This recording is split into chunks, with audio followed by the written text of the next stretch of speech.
कि ये जो आप लोग फूल दे रहे हो, ये जो आप लोग माला पहना रहे हो, ये मेरे लिए नहीं है। मेरे शरीर में जो बाबा साहब अम्बेडकर जी का पवित्र खून है, ये उस खून का सम्मान है। इसलिए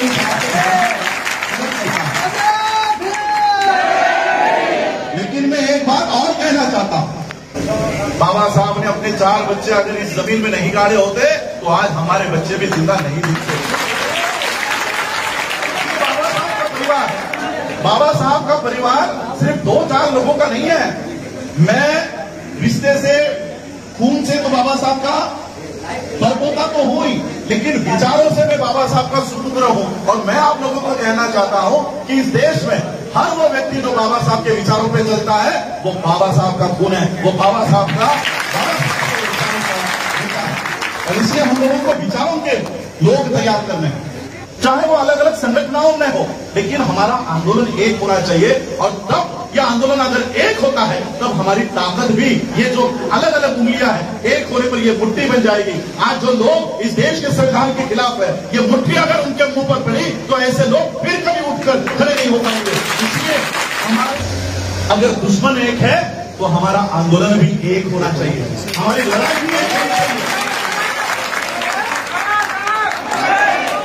इसलिए ये कोई पार्टियों की लड़ाई नहीं चल रही है, कांग्रेस बीजेपी ये इन लोगों की लड़ाई नहीं है, ये लड़ाई 2 विचारधाराओं की है। एक बहुत बड़ा हमारा कैंपेन चल रहा है कि 5 करोड़ लोगों को 2025 में बौद्ध धर्म के दीक्षा का समारोह हम लोग करने जा रहे हैं। 5 करोड़।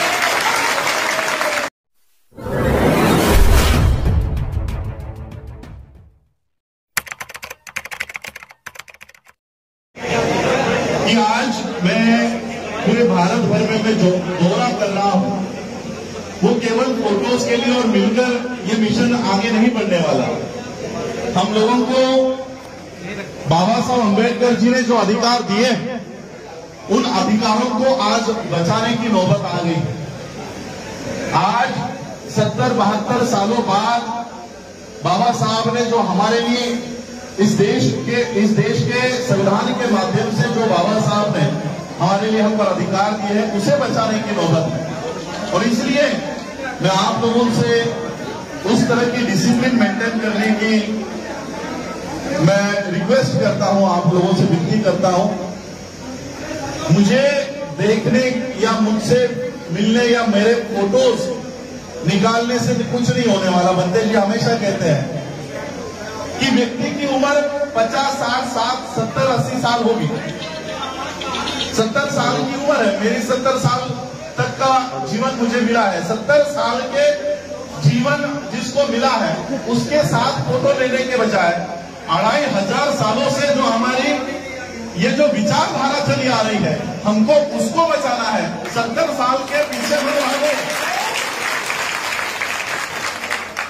70 साल के जीवन प्राप्त किए हुए इंसान के पीछे भागने के बजाय 2500 सालों की जो हमारी संस्कृति है, जो हमारी विचारधारा है, उसके पीछे भागो और उसको मजबूत करने का काम करो।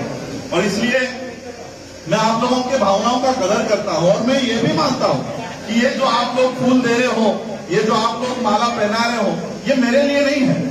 मेरे शरीर में जो बाबा साहब अम्बेडकर जी का पवित्र खून है, ये उस खून का सम्मान है। इसलिए मैं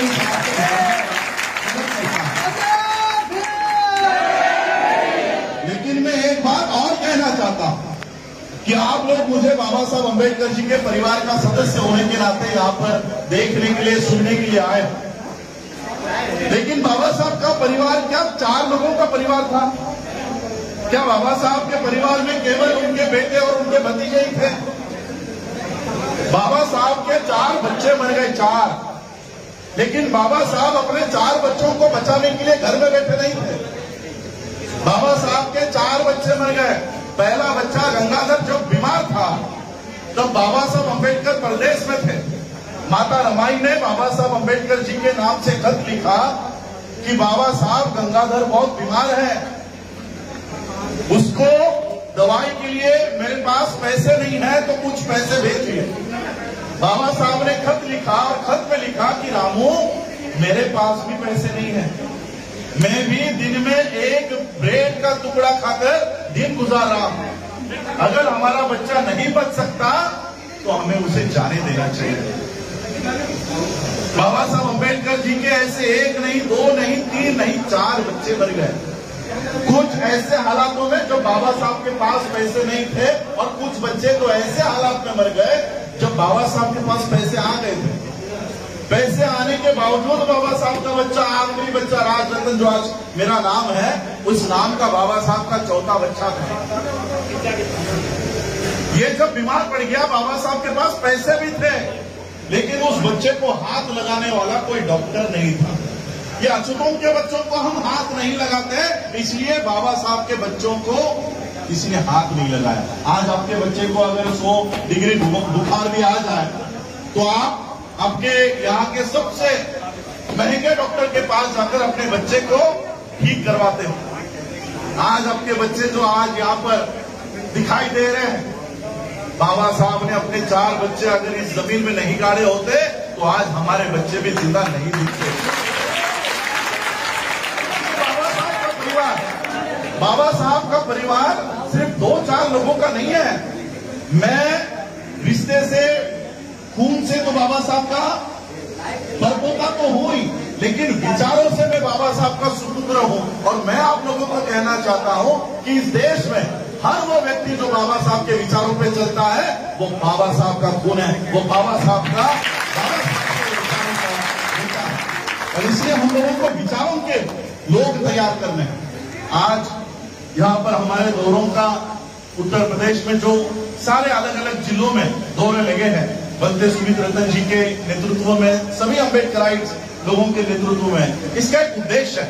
इसका उद्देश्य यही है कि हम लोग अलग अलग संगठनाएं, हमारे अलग अलग संगठनाएं बनी है और हम लोग अलग अलग काम कर रहे हैं। काम एक ही विचारधारा का है, एक ही विचारधारा का। यहाँ पर हम सभी लोग उस विचारधारा पर काम करने वाले लोग हैं जो तथागत बुद्ध से लेकर डॉक्टर बाबा साहब अम्बेडकर जी तक ये विचारधारा, मान्यवर काशीराम जी तक ये विचारधारा चली आ रही है। ये उस विचारधारा के हम एक ही लोग। अगर हमारी विचारधारा एक है तो हमारे आंदोलन अलग अलग क्यों है? हमारा दुश्मन अगर एक है, ये 2 विचारधाराओं की लड़ाई चल रही है। एक ऐसी विचारधारा जो समता, न्याय, बंधुता इसके ऊपर आधारित है, और एक विचारधारा आधारित है जो समता नहीं चाहती। एक विचारधारा ऐसी है कि शूद्रों ने अगर पढ़ाई भी कर ली तो उनका धर्म भ्रष्ट हो जाता है। ऐसी एक विचारधारा काम कर रही है देश में। ये 2 विचारधाराओं की लड़ाई चल रही है, और इसलिए जो हम समता को मानने वाले लोग हैं, चाहे वो अलग अलग संगठनों में हो, लेकिन हमारा आंदोलन एक होना चाहिए।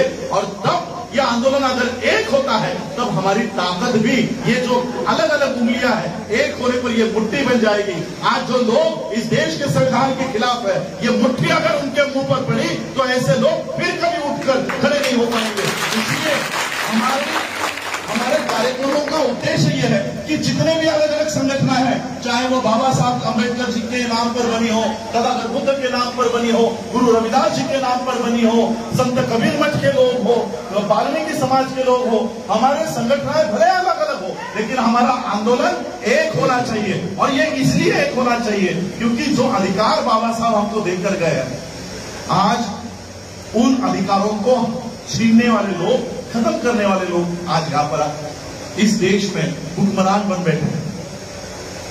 इस देश में संविधान कब लागू हुआ? 1950 में लागू हुआ।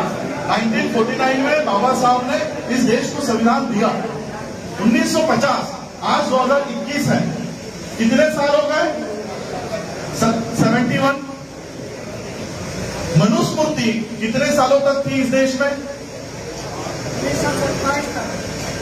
2-2.5 हजार सालों तक मनुस्मृति, तथागत बुद्ध के भी पहले से इस देश में इन लोगों ने असमानता फैला दी थी। 2-2.5 हजार सालों की मनुस्मृति। अगर हम औसतन एवरेज हमारी एज पकड़े, 100 साल भी अगर पकड़ते हैं तो 2500 साल के मनुस्मृति के कानून में हमारी कितनी पीढ़ियां गई होंगी? 2500 सालों के मनुस्मृति में 100 अगर हमारी उम्र पकड़ते हैं तो 25 पीढ़ियां हमारी मनुस्मृति के कानून में जी रही थी। आपके परदादा, उनके परदादा, उनके परदादा, आपको तो नाम भी पता नहीं होगा। 4-5 पीढ़ियों बाद हमारे नाम भी हमको पता नहीं होंगे। तो 25 पीढ़ियां हमारी मनुस्मृति के कानून में जी रही थी। अब संविधान हुआ है 71 ईयर का, इसमें हमारी एक पीढ़ी भी अभी तक पूरी नहीं हुई है।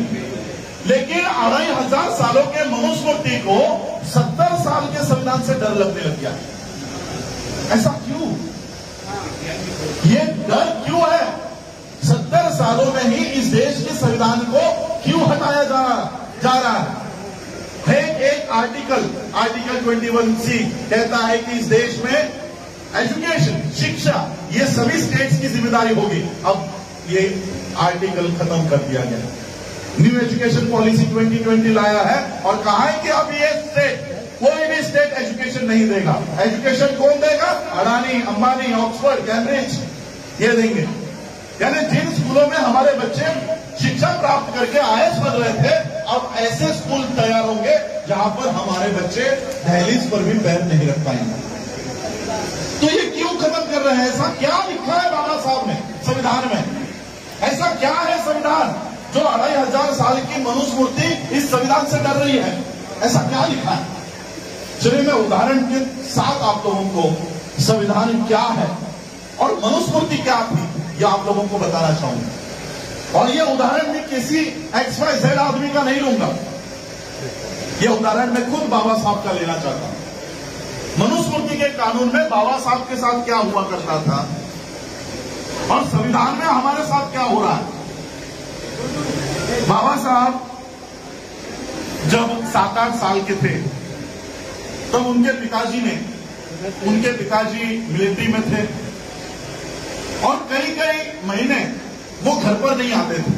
जहां पर पोस्टिंग हो गई वहीं पर वो सर्विस किया करते थे। तो बाबा साहब के पिताजी को लगा कि बहुत महीने हो गए मैंने अपने बच्चों को नहीं देखा, क्यों ना अपने बच्चों को वैकेशंस जो लगी है, छुट्टियां लगी है स्कूल की, तो क्यों ना बच्चों को अपने हेडक्वार्टर पे बुलाया जाए। तो बाबा साहब के पिताजी ने खत लिखा और बच्चों को कहा कि अभी आपकी छुट्टियां लग गई है, आप लोग मुझे मिलने के लिए ये ट्रेन पकड़ के इस तारीख को या किस तारीख को आने वाले हो वो लिख कर मुझे भेजो, मैं आप लोगों को लेने के लिए आ जाऊंगा। अब ये खत बाबा साहब को मिला। बाबा साहब ने देखा कि हमारे पिताजी ने हमको बुलाया है, तो बाबा साहब, उनके भाई और उनके बहन के बच्चे सभी 4-5 लोग ये बाबा साहब के पिताजी को मिलने के लिए निकल पड़े।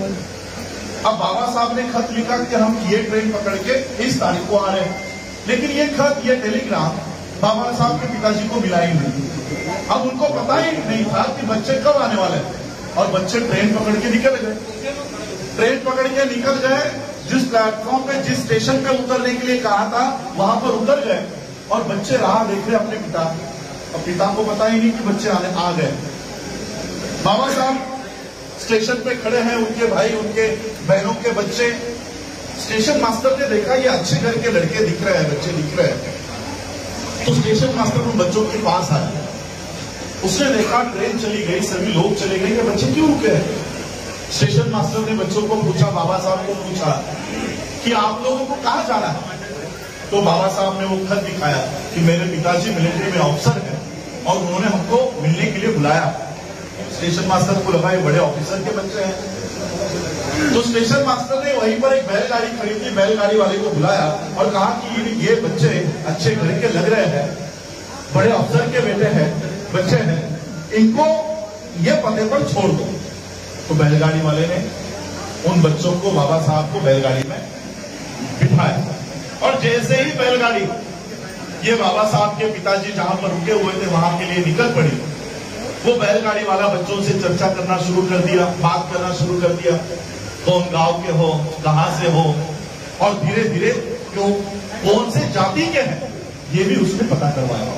और जैसे ही उस बैलगाड़ी वाले को पता चला कि ये तो अछूतों के बच्चे हैं, निचले जाति के बच्चे हैं, उसने बैलगाड़ी रोकी और बाबा साहब को और उन सभी बच्चों को गालियां देकर नीचे उतार दिया कि अभी मेरे गाड़ी से नीचे उतरो, तुम्हारे कपड़ों से मैं धोखा खा गया, मुझे लगा कि तुम लोग सवर्णों के बच्चे हो। बाबा साहब और वो सभी बच्चे नीचे उतर गए बाबा साहब ने कहा ये ज्यादा पैसे ले लो, लेकिन हमको हमारे पिता के यहाँ छोड़ दो। तो ज्यादा पैसे के लालच में बैलगाड़ी वाला बोला ठीक है, लेकिन तुम लोग अछूत हो, इसलिए मेरी गाड़ी में बैठ नहीं सकती, मेरे गाड़ी में बैठ नहीं सकते, मेरे गाड़ी के पीछे पीछे चलते चलते आते। और फिर वो गाड़ी बैलगाड़ी चलने लग गई। बाबा साहब और सभी बच्चे बैलगाड़ी के पीछे पीछे चल रहे थे। कई किलोमीटर चलने के बाद बाबा साहब को प्यास लग गई। बाबा साहब ने बैलगाड़ी वाले से कहा कि आपके पास जो पानी है वो पानी मुझे दीजिए, मुझे बहुत प्यास है। बैलगाड़ी वाले ने कहा कि तुम लोग अछूत हो, मैं तुम लोगों को अपना पानी नहीं पिला सकता, लेकिन आगे अगर कोई नदी आती है, तालाब आता है तो गाड़ी रोक लूंगा, वहां से पानी पी ले। बहुत देर हुआ, कोई नदी नहीं आ रही थी, कोई नाला नहीं आ रहा था, कुछ नहीं आ रहा था। बैलगाड़ी वाले को भी दया आ रही थी कि बच्चे पानी प्यास लगी है, पानी मांग रहे हैं। और उतने में एक पानी का तालाब या उस बैलगाड़ी वाले को दिखा। उसने कहा वो देखो वहां पर पानी दिखाई दे रहा है। बाबा साहब और सभी बच्चे दौड़ते दौड़ते वहां पर गए और बाबा साहब ने देखा ये तो कीचड़ है, ये तो कीचड़ है, लेकिन प्यास लगी थी। बाबा साहब ने कीचड़ हटाया और वो गंदा पानी बाबा साहब ने और सभी बच्चों ने पिया। बाबा साहब फिर कई किलोमीटर चलते चलते अपने पिता के यहाँ पहुंचे। पिता ने देखा कि ये मेरे बच्चों की हालत क्या हो गई है, मुंह पर मिट्टी, बदन पर मिट्टी, कपड़े सब मैले हो गए हैं। और बाबा साहब के पिताजी को पता चल गया कि मेरे बच्चों के साथ क्या हुआ होगा। बाबा साहब दौड़ते दौड़ते आए, बाबा साहब अपने पिताजी के गले लगे और बाबा साहब ने एक ही सवाल पूछा कि पिताजी हमारे साथ ऐसा क्यों होता है, हमारे साथ ऐसा क्यों बर्ताव किया गया, ये बैलगाड़ी वाला मुझे अपने गाड़ी में क्यों बैठने नहीं देता, मुझे पानी पीने का अधिकार क्यों नहीं है। बाबा साहब के पिताजी ने कहा कि यही व्यवस्था तुम्हें बदलनी है, यही चित्र तुम्हें बदलना है। और उसी बच्चे ने बाबा साहब अम्बेडकर जी ने इस देश का संविधान लिखा। मनुस्मृति के कानून में खुद बाबा साहब के ऊपर कीचड़ का पानी पीने की नौबत आ गई। मनुस्मृति के कानून में बाबा साहब को बैलगाड़ी में बैठने का अधिकार नहीं था, लेकिन उन्हीं बाबा साहब ने इस देश में संविधान दिया और उन्हीं बाबा साहब के बदौलत आज हम लोग ये बिस्लरी का पानी पी रहे हैं। बाबा साहब को मनुस्मृति के कानून में बैलगाड़ी में भी बैठने की इजाजत नहीं थी, उन्हीं बाबा साहब के संविधान के कानून में हम हवाई जहाज में बैठ नहीं है, हवाई जहाज उड़ा रहे हैं। हमारे आज सुबह एयरफोर्स के साथी आए थे, एयरफोर्स में कमांडेंट है, एयरफोर्स में चीफ है, ऐसे लोग आज बाबा साहब के संविधान के माध्यम से तैयार हुए, ऐसे लोग तैयार हुए। और इसलिए 2500 सालों के मनुस्मृति को संविधान से डर लगने लग गया है कि मनुस्मृति कह रही थी कि तुमको कीचड़ का पानी भी पीने को हम नहीं देंगे, ये संविधान बाबा साहब का आपको बिस्लरी दे रहा है, आपको मिनरल वाटर दे रहा है। इसलिए ये 2500 सालों की मनुस्मृति डर रही है। इसलिए उनके ये जो लोग हैं, उनके विचारधारा को आगे फैलाने वाले जो लोग हैं, इस देश के प्रधानमंत्री से लेकर सभी लोग, ये जो लोग हैं, ये क्यों उस विचारधारा को मजबूत करने का काम कर रहे हैं। इसलिए आज ये नौबत आ गई है। अलग अलग संगठन बनाने का अधिकार भी बाबा साहब ने हमको दिया है, लेकिन अगर दुश्मन एक है तो हमारा आंदोलन भी एक होना चाहिए, हमारी लड़ाई भी एक होनी चाहिए। इसलिए ये कोई पार्टियों की लड़ाई नहीं चल रही है, कांग्रेस बीजेपी ये इन लोगों की लड़ाई नहीं है, ये लड़ाई दो विचारधाराओं की है, ये दो विचारधाराओं की लड़ाई चल रही है। और ये आज से नहीं चली आ रही है, 2500 सालों से चली आ रही है। और हम वो लोग हैं जो आज तक इस लड़ाई को, इस आंदोलन को, इस विचारधारा को हमने जिंदा रखा हुआ है, वो हम ही लोग हैं, हम ही लोग हैं। इन्हीं ब्राह्मणी व्यवस्था ने आगे चलकर हमको जातियों में बांट दिया ताकि हम लोग एक ना हो सके।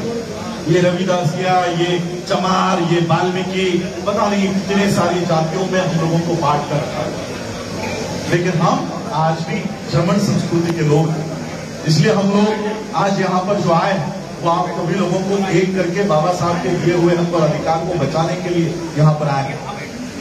बाबा साहब ने दिए हुए अधिकारों को, संविधान को बचाने के लिए हम आए। बाबा साहब ने दिया हुआ हम इसको हम लोग इस देश में एस्टैब्लिश करने के लिए आए हैं, उसका प्रचार प्रसार करने के लिए आए हैं।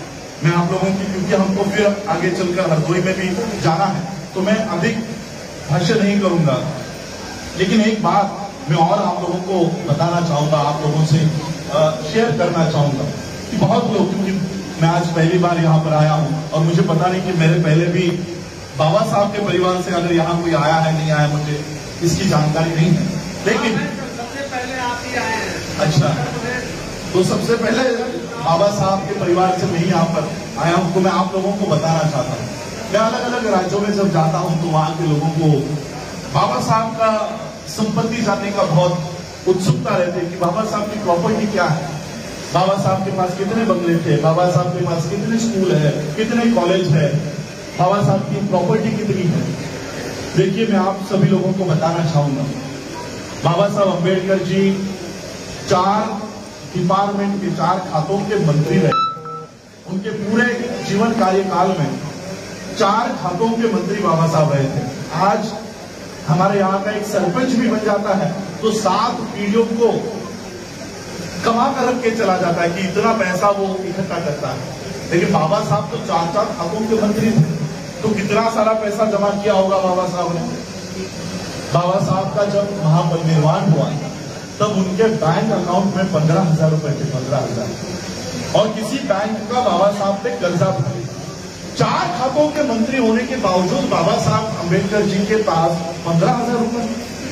तो बाबा साहब की संपत्ति क्या है, बाबा साहब की प्रॉपर्टी क्या है? आज मैं आप लोगों को बाबा साहब अम्बेडकर जी की प्रॉपर्टी बताना चाहता हूँ। आज आप लोगों में कोई डॉक्टर बैठा होगा, कोई इंजीनियर बैठा होगा, कोई लॉयर बैठा होगा, कोई प्रोफेसर बैठा होगा। आज आप लोगों में क्लास 1 क्लास 2 ऑफिसर्स बने हैं, ये है बाबा साहब की प्रॉपर्टी। ये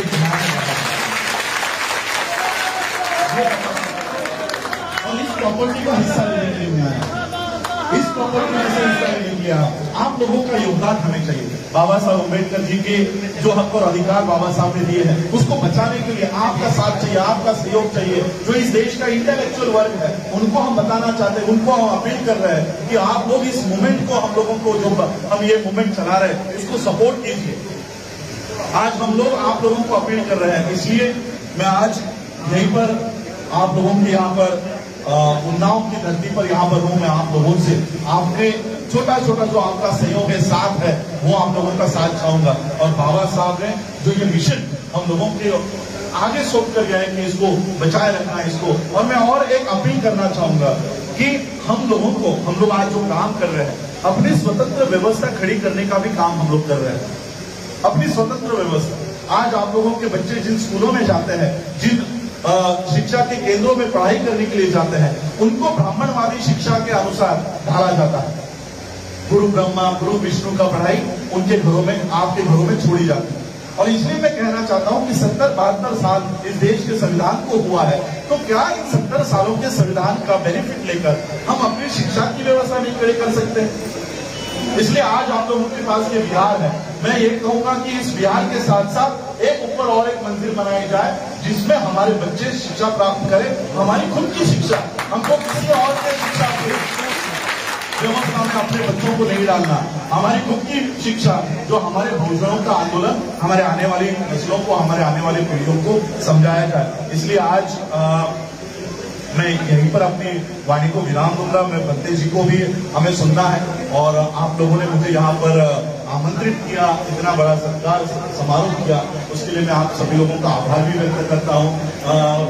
और ये कोई हमारा पहला या आखिरी दौरा नहीं है, हम लोग फिर आते रहेंगे। ये बहुत ही शॉर्ट और इंट्रोडक्शन हमारा कार्यक्रम चल रहा है, सारे उत्तर प्रदेश में चल रहा है। ये 10 दिन के बाद फिर हम लोग 10-15 दिन का दौरा करेंगे, और एक बहुत बड़ा हमारा कैंपेन चल रहा है कि 5 करोड़ लोगों को 2025 में बौद्ध धर्म के दीक्षा का समारोह हम लोग करने जा रहे हैं। 5 करोड़। और ये सभी इंटेलेक्चुअल, सभी लीडर्स, जितने भी दिल्ली से लेकर कश्मीर से लेकर कन्याकुमारी तक जितने भी इस विचारधारा में काम कर रहे लोग हैं, वो सभी लोग काम कर रहे हैं। ये किसी एक के नेतृत्व में नहीं हो रहा है, सभी बहुजन समाज के नेतृत्व में हो रहा है और इसलिए मैं आप लोगों को 2025 का आज ही आमंत्रण देके जा रहा हूं।